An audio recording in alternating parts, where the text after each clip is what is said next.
दोस्तों नमस्कार। मेरी इस कहानी के चैनल पर आपका बहुत स्वागत है। भगवान राम की एक विचित्र कहानी। भारतीय जनमानस आज भी रामराज को महानतम साम्राज्य और उपमा रहित मानता है। आज भी अगर कहीं सर्वत्र खुशहाली और चैन की बंसी बजाने की उपमा देनी हो तो उसकी तुलना रामराज से की जाती है। किसी राज्य से अथवा किसी ऐतिहासिक शासनकाल से रामराज की तुलना करना व्यर्थ है। आखिर ऐसा क्या था रामराज्य में? परमेश्वर के 10 मुख्य अवतारों में से 12 कलाओं के साथ जन्मे प्रभु श्री राम भी हैं। रावण जैसे महाशक्तिशाली, अधर्मी और क्रूर कर्मा को उसके परिवार समेत नेस्तनाबूद करने वाले प्रभु श्री राम ने अयोध्या लौटने के बाद 10,000 वर्षों तक शासन किया था। उनके शासन काल को दुनिया रामराज के नाम से जानती है। वाल्मीकि रामायण के उत्तर कांड में रामराज्य से संबंधित कई घटनाएं दी हुई हैं, जो न केवल ऐतिहासिक बल्कि धार्मिक दृष्टि से भी महत्वपूर्ण है। उन्हीं में से एक घटना का वर्णन यहाँ किया जा रहा है, जो अपने आप में बहुत कुछ समेटे हुए है। एक दिन के तीसरे पहर राजसभा में बैठे हुए राजा राम ने अपने अनुज लक्ष्मण से कहा, भाई लक्ष्मण, देखो, राज दरबार के बाहर कोई न्याय प्राप्त करने के लिए तो नहीं आया है। लक्ष्मण जी बड़े भाई की आज्ञा पाते ही तुरंत बाहर गए और चारों ओर दृष्टि दौड़ाकर देखा। उनको वहां कोई दुखिया दिखाई नहीं पड़ा। लक्ष्मण जी राजमहल में वापस आकर राम से बोले, भैया, बाहर तो ऐसा कोई भी मानव नहीं है जो क्षुब्ध हो या दुखी हो और कुछ निवेदन करने के लिए आया हो। लक्ष्मण जी के वचन से राजा राम को संतोष नहीं हुआ। उनकी बेचैनी लक्ष्मण जी समेत वहां दरबार में उपस्थित प्रत्येक व्यक्ति महसूस कर रहा था। उन्होंने लक्ष्मण जी से पुनः कहा, लक्ष्मण, मुझे विश्वास है कि नीति और उचित न्याय पद्धति से शासन करने पर प्रजा सर्वदा सत्य के मार्ग पर अग्रसर रहती है और उसे किसी प्रकार का कष्ट नहीं मिलता। ये सब होते हुए तुम प्रजा के हित चिंतन में सर्वदा सक्रिय रहना। अब एक बार पुनः बाहर जाकर किसी भी कार्यार्थी, अर्थार्थी या न्यायार्थी का पता लगाओ। कोई भी ऐसा प्राणी यहाँ से निराश होकर नहीं जाए। श्री राम जी की आज्ञा पाते ही लक्ष्मण पुनः बाहर गए, लेकिन इस बार भी उन्हें राजभवन के बाहर कोई भी मनुष्य नहीं दिखाई दिया। लक्ष्मण जी ने फिर से अपनी पैनी निगाह चारों तरफ दौड़ाई और देखा कि एक कुत्ता दुखी मन से वहां बैठा था।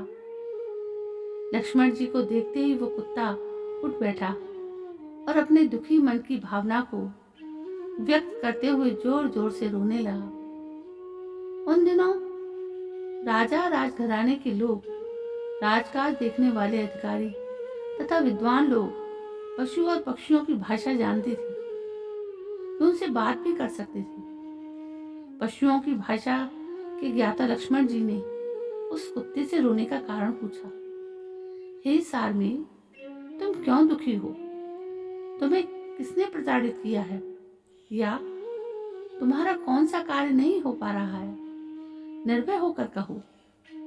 लक्ष्मण जी का आश्वासन प्राप्त करके कुत्ता बोला, प्रभु, समस्त जीवों के रक्षक, प्रशस्त कर्म करने वाले राजा राम से मुझे कुछ निवेदन करना है।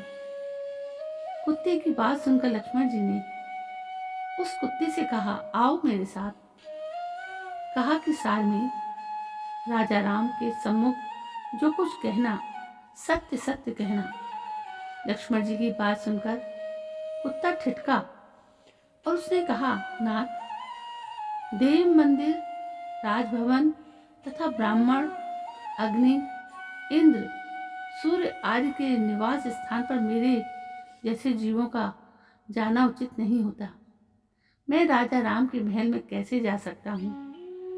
राजा शरीरधारी स्वयं धर्म का अवतार माना जाता है, और फिर राजा राम तो सर्वोपरि हैं, प्रजा के रक्षक, नीतिज्ञ और सत्यवादी, समदर्शी हैं। वहीं चंद्र, सूर्य, वरुण और अग्नि हैं। श्री लक्ष्मण, आप तुरंत राजा राम से मेरे लिए आज्ञा प्राप्त कीजिए। बिना उनकी आज्ञा के मैं उनकी राजसभा में प्रवेश नहीं कर सकता। लक्ष्मण तुरंत राजभवन में आए और राजा राम से बोले, भैया, राजभवन के बाहर एक कुत्ता है, वो आपसे कुछ निवेदन करना चाहता है। प्रतीक्षा कर रहा है, यदि आज्ञा हो तो उसे राजमहल में बुला लूं। लक्ष्मण का कथन सुनकर राम ने तुरंत लक्ष्मण से कहा, लक्ष्मण, तुरंत उस सारमेय को राजभवन के अंदर ले आओ। उसे मुझसे न्याय प्राप्त करने का पूरा अधिकार है। राज्य का कोई भी जीव हो, उसको मुझसे निवेदन करने और न्याय प्राप्त करने का मानव की ही भांति अधिकार है। लक्ष्मण जी कुत्ते को लेकर राजभवन में पहुंचे। राजा राम के पास पहुंचते ही वो कुत्ता अस्वस्थ हो गया। श्री राम ने कुत्ते से पूछा, सारमेय, तुम्हें जो कुछ भी कहना है निडर होकर कहो। कुत्ते के सिर पर चोट थी। उसके सिर पर लगी चोट को देखकर राम का ध्यान उधर आकृष्ट हो गया। श्री राम का ध्यान अपनी ओर आकृष्ट देखकर कुत्ते ने उनसे निवेदन किया, प्रभु, राजा ही समस्त प्राणियों का रक्षक और स्वामी होता है। प्रजा जब सोती है तब राजा जाग कर प्रजा की रक्षा करता है। हे राघव, आप तो समस्त प्राणियों के प्राण हैं। आप ही हमारे कर्ता, धर्ता और रक्षक हैं, त्राता हैं, विधाता हैं। आप श्रेष्ठ जनों द्वारा आचरित कर्म करते हैं। आप धर्मात्मा और सद्गुणों के सागर हैं। यदि मैंने कोई अनुचित बात यहाँ पर कह दी हो या आगे मेरी जीवा से निकल जाए तो आप उसे क्षमा कर दें। मैं सिर झुकाकर आपका अभिवादन करता हूँ। स्वान के मुख से यह वचन सुनकर श्री राम थोड़ा अधीर हो गंभीर वाणी में स्वान से बोले, हे सारमेय, शीघ्र निडर होकर बोलो, तुम क्या चाहते हो? कुत्ता बोला, हे राजन, धर्म से ही राज्य की प्राप्ति होती है। धर्म से ही प्रजा का पालन होता है और धर्म से ही राजा प्रजा वत्सल और शरणागत वत्सल बनता है। राजा प्रजा के समस्त भय को दूर करता है। इन सारी बातों को ध्यान में रखकर मेरा जो कार्य है उसे आप समझ लें। सर्वार्थ सिद्धि नाम का एक ब्राह्मण है। वो भिक्षावृत्ति करता है। उसने बिना अपराध मेरा सिर फोड़ डाला है। कुत्ते की बात सुनकर राजा राम ने तत्काल उस ब्राह्मण को बुलाने के लिए राज कर्मचारी को भेजा और वो तुरंत ही ब्राह्मण को बुलाकर ले आया। ब्राह्मण राजा राम की राजसभा में उपस्थित हुआ। राजा राम के पास पहुंचकर ब्राह्मण बोला, राजन, आपने मुझे किस कारणवश बुलाया है? गंभीर वाणी में राम ने ब्राह्मण से पूछा, ब्राह्मण देव, आपने इस कुत्ते को क्यों मारा? जान पड़ता है कि आपने क्रोधावेश में ही ऐसा पाप किया होगा। क्रोध मानव को धर्म रहित बना देता है। श्री राम की धर्म परक बात सुनकर वो ब्राह्मण बोला, हे राम, ये सत्य है कि मैंने क्रोधावेश में ही इस कुत्ते को मारा है। मैं उस समय भिक्षा के लिए भ्रमण कर रहा था। यह कुत्ता बीच मार्ग में बैठा था। सुबह से भिक्षा उस समय तक नहीं मिली, अतः मैं कुछ अनमना यानी खिन्न था। मुझे भूख भी लगी थी। मैंने इसे मार्ग में से हट जाने को कहा, किंतु ये मार्ग से नहीं हटा। मैं भूखा तो था ही, क्रोध आ गया मुझे और उसी क्रोध में मैं इसे मार बैठा। मैं अवश्य दोषी हूं और इसे स्वीकार करता हूं। इस अपराध का आप जो भी दंड देंगे वो मुझे स्वीकार्य होगा। आपसे दंड पाने के बाद मुझे नरकगामी होने का भय नहीं रहेगा। ब्राह्मण की बात सुनकर राजा राम अपने सभी सभासदों से पूछने लगे, इस ब्राह्मण को क्या दंड दिया जा सकता है? उस समय राम की सभा में कुलगुरु वशिष्ठ, ऋषि भृगु, ऋषि कुत्स, अंगिरा आदि श्रेष्ठ विद्वान उपस्थित थे। सबने अपना अपना निर्णय सुनाया।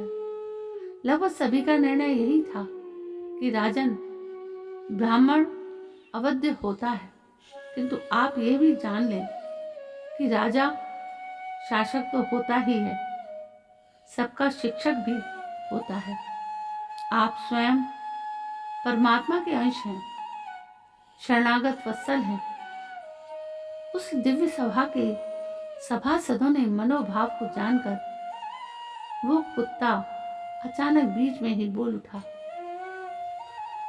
हे राजन, यदि आप मुझ पर प्रसन्न हैं तो कृपा करके आप मेरा मनोरथ सिद्ध करें। आपने पहले ही मुझे आश्वस्त कर दिया था। हे प्रभु, आप इस ब्राह्मण को कालिंजर के मठ का महंत बना दें। कुत्ते के मुख से ऐसी बात सुनकर राम मुस्कुराए, लेकिन बाकी सभा चकित थी। दंड के रूप में कालिंजर का मठाधीश बनाए जाने के अनुरोध का रहस्य वहां कोई नहीं जान सका।